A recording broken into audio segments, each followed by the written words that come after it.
नमस्कार प्यारे बच्चों, फिर से आपका वेलकम है सीबीएसई मेंटोर पर। और एक नया चैप्टर आपके सामने है, क्लास 6 का साइंस का चैप्टर 8, जिसका नाम है a journey through state of water. तो बड़ी ही कॉमन सी चीज़ है जो आप अपनी डेली लाइफ में यूज़ करते हो। क्या है वो? वाटर। इस चैप्टर में हमें पढ़ना ही वाटर के बारे में है बच्चा। आप कहो मैडम वाटर के बारे में क्या पढ़ना है? वाटर के बारे में तो हमें सब पता है, हम तो डेली यूज करते हैं वाटर को। लेकिन वाटर से रिलेटेड बहुत सी ऐसी चीजें हैं जो आपको समझने की जरूरत है जिस लेवल पर आप हो। तो चैप्टर की स्टार्टिंग करेंगे, हम ये देखेंगे कि जो वाटर है ना उसके कौन कौन से स्टेट होते हैं। अब ये स्टेट वो नहीं है पंजाब हरियाणा, ये वाला स्टेट नहीं है ये, ठीक है। यहाँ पे वाटर का स्टेट है कि आप कह सकते हो वाटर के रूप, कि जो वाटर है, पानी है, वो कितने रूपों में पाया जाता है। तो वाटर एग्जिस्ट इन 3 स्टेट। कितने रूप हैं वाटर के? 3 स्टेट, 3 रूप। पहला होता है क्या? सॉलिड। पानी जो होता है सॉलिड भी हो सकता है, जैसे कि आइस, ठीक। उसके बाद लिक्विड हो सकता है, यानी कि वाटर, वो लिक्विड है। इसके अलावा जो पानी है ना बेटा, वो गैस के रूप में भी होता है, यानी कि water vapour. Now what is water vapour? कभी पानी उबाला है घर पे या उबलते हुए देखा है? जब पानी उबलता है तो पतीले का जो पानी वो कम हो जाता है और भाप बन के पानी ऊपर उड़ रहा होता है। वो जो भाप ऊपर उड़ रही है ना, उसे ही हम कहते हैं वाटर वेपर। कई बार हमारे हवा में जो आसपास हवा है उसमें भी पानी होता है, नमी होती है, जैसे हम महसूस कर सकते हैं, तो वो भी तो पानी ही है ना। लेकिन वो पानी का कौन सा रूप है? वाटर वेपर वाला, गैस वाला रूप है, ठीक है। These states are inter converting. ये ध्यान रखना कि ये जो स्टेट है, सॉलिड लिक्विड गैस, ये क्या है? इंटर कन्वर्ट हो सकती है। मतलब जो चीज़ सॉलिड है वो लिक्विड बन सकती है, जो लिक्विड है वो वाटर वेपर बन सकता है, जो वाटर वेपर है वो लिक्विड बन सकता है। तो ये चीज़ आपने ध्यान रखनी है कि आपस में चेंज हो सकते हैं through physical process like heating and cooling. कैसे हो सकता है? या तो हम इसको हीट करेंगे या तो हम इसको कूल करेंगे। जैसे वाटर लिक्विड है, मैंने उसको हीट किया तो वो क्या बन गया? गैस। गैस बन के उड़ने लगा। या वाटर लिक्विड है, मैंने उसको कूलिंग दी, फ्रिज में रख दिया, तो वो क्या बन गया? बर्फ, यानी कि आइस, सॉलिड। इसका मतलब हीटिंग और कूलिंग से हम वाटर के जो रूप है ना उसको चेंज या कन्वर्ट कर सकते हैं। अब देखते हैं स्टेट्स ऑफ वाटर को, समझेंगे और ध्यान से। पहली स्टेट है सॉलिड, एग्जाम्पल के लिए ice. Retain shape and volume, molecules are closely packed. तो ये जो सॉलिड है ना बेटा, सॉलिड में आपको समझना है कि जो वाटर होता है ना उसकी शेप फिक्स होती है। फिक्स मतलब कि आप बर्फ देखो, अगर वो चौकोर है तो चौकोर ही होगा, वो अपनी शेप चेंज नहीं करता। दूसरी चीज, इसके जो मॉलिक्यूल होते हैं, मॉलिक्यूल मतलब जिससे ये मिलकर बना है, वो क्लोजली पैक्ड होते हैं। क्लोजली पैक्ड मतलब पास पास होंगे, बहुत ही पास पास होंगे, चिपके होते। देख रहे हो ना, जो चीज ठोस होती है, सॉलिड होती है ना, उसके मॉलिक्यूल्स आपस में चिपके हुए होते हैं, ठीक है। अब हम बात करेंगे लिक्विड की, जैसे कि वाटर हो गया इसका example. Take the shape of इस कंटेनर। तो आप देखोगे कि जो लिक्विड होता है ना उसकी जो शेप होती है, खुद की कोई शेप नहीं होती, बल्कि उसे जिस भी कंटेनर में डाला जाता है वो उसी शेप का ले लेता है अपना रूप। जैसे पानी को ग्लास में डाला तो वो ग्लास की शेप का हो गया, बोल में डाला तो बोल की शेप का हो गया। और इसके जो मॉलिक्यूल्स होते हैं वो लूजली पैक्ड होते हैं, मूव फ्रीली। जैसे कि अगर मैं इसके मॉलिक्यूल्स बताऊं तो ये थोड़े दूर दूर होते हैं, लूजली पैक्ड होते हैं, ठीक है, फ्री होते हैं। अब हम बात करेंगे गैस की। तो वाटर वेपर मैंने समझा दिया आपको, जो पानी भाप बन के ऊपर जा रहा है वो हो गया पानी का गैस वाला रूप। इसकी कोई भी शेप नहीं होती और ना वॉल्यूम होती है। इसके जो मॉलिक्यूल्स होते हैं वो बहुत ही दूर दूर होते हैं। जैसे अगर मैं इसके मॉलिक्यूल्स बनाऊं गैस के, तो ये बहुत ही दूर दूर होंगे। तो सॉलिड लिक्विड गैस, पानी के ये तीनों रूप हैं, ठीक है। एग्जाम्पल मैंने बता दिया आपको, डिफरेंस भी बता दिया। नाउ हमने कहा कि पानी जो है वो अपने स्टेट और रूप को चेंज कर सकता है, कन्वर्ट कर सकता है। तो वो जो कन्वर्टिंग का प्रोसेस है उसे हम क्या बोलते हैं? पहला प्रोसेस है मेल्टिंग। पहला प्रोसेस क्या है? मेल्टिंग। मेल्टिंग में क्या होता है? सॉलिड टू लिक्विड चेंज होता है। जैसे बर्फ है, आइस है, वो पिघल के क्या बन गई? वाटर। तो हम इसको क्या बोलते हैं? मेल्टिंग। एग्जाम्पल के लिए आइस टू वाटर। या आपने कभी आइसक्रीम खाई है? वो सॉलिड होती है पर धीरे धीरे मेल्ट होने लगती है और पिघलने लगती है और लिक्विड बन जाती है। तो वो क्या, उस प्रोसेस को हम क्या बोलते हैं? मेल्टिंग। दूसरा आता है फ्रीजिंग। फ्रीजिंग, फ्रीजिंग में क्या होता है बच्चे? सेकेंड स्टेट है फ्रीजिंग, फ्रीजिंग में लिक्विड से सॉलिड बनाते हैं। जैसे पानी है, उसको हमने कूल किया, फ्रीजर में रखा और वो बर्फ बन गया। वाटर टू आइस बनाया, लिक्विड से सॉलिड बनाया, इसे हम कहते हैं फ्रीजिंग। फिर आता है थर्ड नंबर पे इवेपोरेशन। इवेपोरेशन में लिक्विड से गैस बनाते हैं। जैसे मैंने आपको एग्जांपल दिया था कि एक पतीले में पानी गर्म हो रहा है और वो भाप बन के ऊपर जा रहा है, तो जो भाप बन के ऊपर जा रहा है वो गैस बन रही है और इसे हम कहते हैं evaporation. Water to water vapour में चेंज आता है। फिर है कंडेंसेशन। अब कंडेंसेशन में क्या होता है, जो गैस बनी है, जो भाप बनी है ऊपर जाकर, वो दोबारा से लिक्विड बन के नीचे जमीन पर आती है, जिसे हम क्या बोलते हैं, condensation. Water vapour to water droplet, जैसे कि बारिश होती है ना, आपने देखा है जो बादल हैं वो बादल क्या होते हैं, गैस ही तो होते हैं, वाटर वेपर ही तो होते हैं, लेकिन वो पानी बनकर जमीन पर आते हैं। तो इस प्रोसेस को हम क्या बोलते हैं, कंडेंसेशन। ठीक है, तो ये 4 प्रोसेस आपको याद रखने हैं, जिसमें कि हम देखते हैं कि वाटर किस तरीके से अपने स्टेट को चेंज करता है। Now the very important part of this chapter is evaporation. यहाँ से क्वेश्चन आएगा। हालांकि मैंने आपको इवेपोरेशन समझा दिया, इवेपोरेशन कुछ नहीं है, पानी को जब हीट मिलता है ना, जब पानी गर्म होता है तो वो अपना रूप चेंज करके गैस बन जाता है और भाप बन के उड़ने लगता है, आसमान में जाने लगता है। इसे ही हम क्या बोलते हैं, इवेपोरेशन बोलते हैं। अब इसकी डेफिनेशन देख लो। The process where liquid water change into water vapour. सीधी सी बात है, जहां पर लिक्विड वाटर चेंज हो जाता है किसमें, वाटर वेपर में। ये होता क्यों है, अकर्स क्यों है, at all temperature but faster higher temperature. हालांकि इवेपोरेशन धीरे धीरे होता ही रहता है, लेकिन अगर टेम्परेचर ज़्यादा हो, हमें हीट करे पानी को, तो वो ज़्यादा जल्दी होता है। Example, drying of wet cloth. जब कपड़े धोते हैं वो गीले होते हैं, हम उसे रस्सी पे डाल देते हैं, थोड़े टाइम बाद कपड़े सूख जाते हैं, पानी कहाँ गया, कपड़े का पानी कहाँ गया, भाप बनकर, वाटर वेपर बनकर वो आसमान में उड़ गया। तो ये एग्जाम्पल हो गया। Water disappearing from the puddles और फैक्टर्स अफेक्टिंग इवेपोरेशन, इसको देखेंगे। एग्जाम्पल में आप कुछ भी डाल सकते हो, पतीले में जब आप बॉईल करते हो वाटर को, तब भी वाटर वेपर्स को देखा जा सकता है। सबसे बड़ा एग्जाम्पल यही लिखना, ड्राइंग ऑफ वेट क्लॉथ, गीले कपड़ों का सूख जाना। ठीक है, अब हम देखते हैं कि कौन सी चीज़ें हैं जो इवेपोरेशन को इफेक्ट करेंगी। तो पहली चीज़ है टेम्परेचर।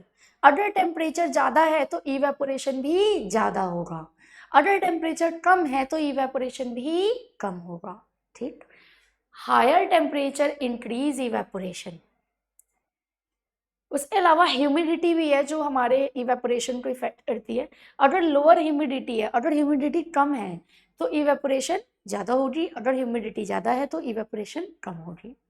विंड की स्पीड, अगर हवा की गति को भी हम देख लें, अगर हवा तेज चल रही है तो इवेपोरेशन ज़्यादा होगा, कपड़े जल्दी सूख जाएंगे, लेकिन विंड की स्पीड अगर कम है तो इवेपोरेशन कम होगा। देखो, higher wind speed increase evaporation.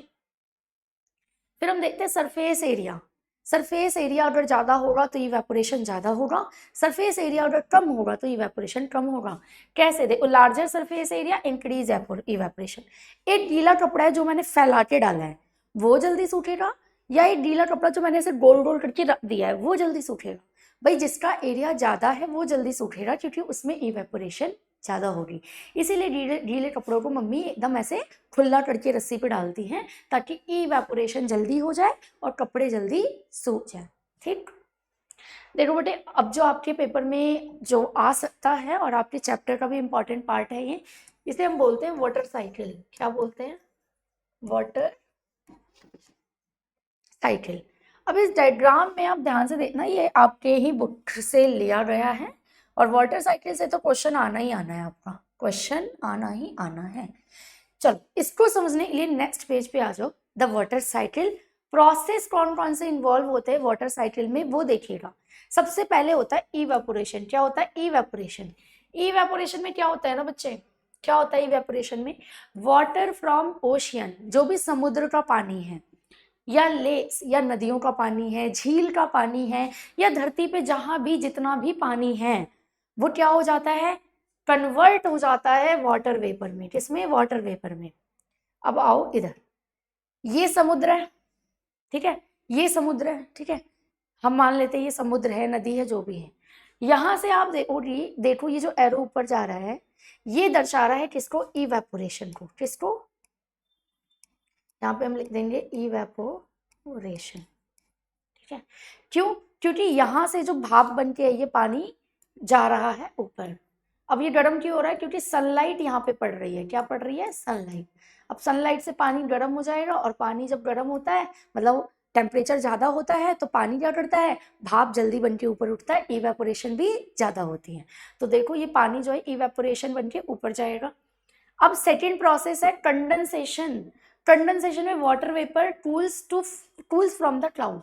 अब मैंने कंडेंसेशन आपको बताया भी था। कंडेंसेशन क्या होता है कि जब ये जो इवेपोरेशन हुआ, इवेपोरेशन होके ये क्या बन गया? बादल। क्या बन गया? बादल। अब ये बादल जब बरसने लगेगा, यानी कि ये जो गैस है, बादल तो गैस ही होती है, ये एक तरीके से गैस है, तो गैस जब लिक्विड बनेगा, ये देखो जब बारिश होगी तो हम इसको क्या बोलेंगे? कंडेंसेशन। क्या बोलेंगे? कंडेंसेशन। यानी जो बारिश होती है ना, ये कंडेंसेशन होती है साइंस की भाषा में।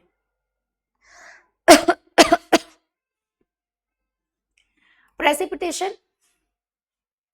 प्रेसिपिटेशन में भी यही चीज है कि जो वाटर है वो आपका रेन बनकर नीचे आता है। इसको हम लिख सकते हैं कंडेंसेशन। यहाँ पे ये जो बादल बने हैं हमारे और ये जो बारिश हो रही है, इसको लिख सकते हो प्रेसिपिटेशन। क्या लिख सकते हो? प्रेसिपिटेशन। हालांकि प्रेसिपिटेशन भूल जाओ तो सिर्फ कंडेंसेशन याद रख लेना वो जरूरी है। फिर लास्ट में आता है कलेक्शन, जिसमें वाटर कलेक्ट होता है in water bodies like river and ocean.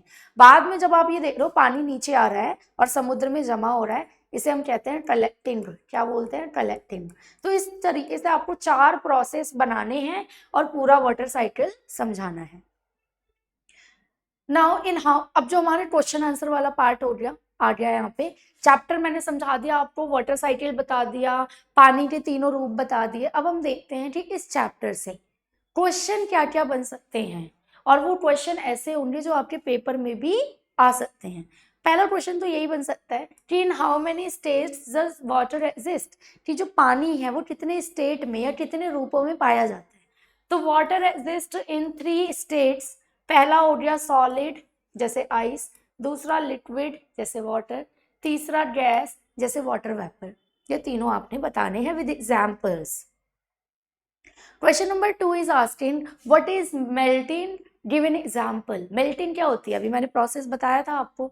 Melting is a process in which a solid turn into liquid. ये इंपॉर्टेंट है। जब पानी जो सॉलिड हो चुका है वो लिक्विड बनेगा, इसे हम कहते हैं मेल्टिंग। ठीक है, ऑन हीटिंग यानी कि गर्म करने पे। एग्जाम्पल के लिए ice melting to form water, जैसे कि बर्फ पिघल कर क्या बन जाता है? पानी। What is freezing? अब फ्रीजिंग क्या होता है? फ्रीजिंग समझो क्या होता है? Freezing is the process in which liquid turns into solid. जब लिक्विड यानी कि पानी जो है वो लिक्विड है, वो हम फ्रिज में रख देते हैं, उसको कूलिंग यानी कि कूल करते हैं, तो वो बर्फ बन जाता है यानी सॉलिड बन जाता है। तो जब लिक्विड टर्न होता है सॉलिड में तो हम कहते हैं freezing. Example water freezing to form ice, पानी से आइस बनाना।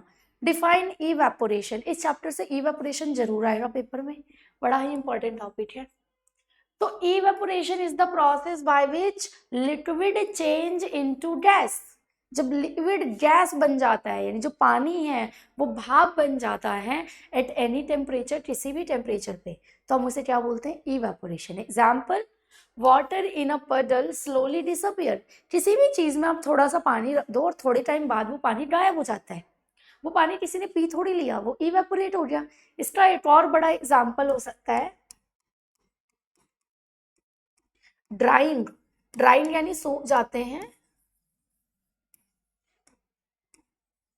Wet cloth, wet cloth. अरे भाई चल क्यों नहीं रहा ये? मतलब गीले कपड़ों का सूख जाना। ठीक है, ये भी एक एग्जाम्पल हो सकता है। एक और क्वेश्चन है name the factor affecting evaporation. Evaporation को कौन कौन से फैक्टर इफेक्ट करते हैं? किन किन चीजों से जो हमारा इवेपोरेशन है वो प्रभावित होता है, बेसिकली ये बताना है।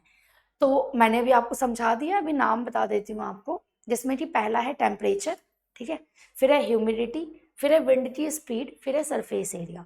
टेम्परेचर ज़्यादा होगा इवेपोरेशन ज़्यादा होगा, ह्यूमिडिटी कम होगी तो इवेपोरेशन ज़्यादा होगा, विंड की स्पीड ज़्यादा होगी तो इवेपोरेशन ज़्यादा होगा, सरफेस एरिया ज़्यादा होगा तो इवेपोरेशन भी ज़्यादा होगा। वही चीज़ आगे लिखी हुई है। Question number 6 is what is condensation, given example. Condensation क्या होता है? इसमें ना वाटर वेपर चेंज हो जाते हैं लिक्विड में। वाटर वेपर लिक्विड में, यानी कि वो जो बादल बने थे गैस वाले, वो बारिश बन के नीचे जमीन पर गिरने लगते हैं। ठीक है, एग्जाम्पल के लिए ड्यू ऑन ग्रासेस, आपने और घास पे जो ओस की बूंदे होती हैं। Water droplets on a cool glass, आप ग्लास में पानी डालते हो ठंडा और आसपास जो है ना ड्रॉपलेट्स इकट्ठे हो जाते हैं। तो ये सारा एग्जाम्पल किसका है, कंडेंसेशन का। What is the water cycle, अब इसमें आप ना वो ड्राइंग भी बना सकते हो जो मैंने आपको अभी बताई थी सिंपल तरीके से। तो water cycle is a continuous movement of water from the earth surface to atmosphere and back. Water cycle एक प्रोसेस है जिसमें जो पानी है वो कंटिन्यू मूवमेंट करता है, यानी साइकिल की तरह घूमता रहता है अर्थ के सरफेस से एटमोसफेयर में। पहले समुद्र में है, फिर भाप बन के आसमान में गया, बादल बना, फिर बारिश बन के दोबारा समुद्र में आ गया। ठीक है, इट इन्वॉल्विंग, इसके अंदर क्या क्या प्रोसेस होता है, इवेपोरेशन होता है, कंडेंसेशन होता है, प्रेसिपिटेशन होता है और कलेक्शन होता है। ये चीज़ें मैंने अभी आपको समझा दी थी। क्वेश्चन नंबर 9 है, give 2 example of condensation in daily life. Daily life के आपको 2 एग्जाम्पल बताने हैं कंडेंसेशन के।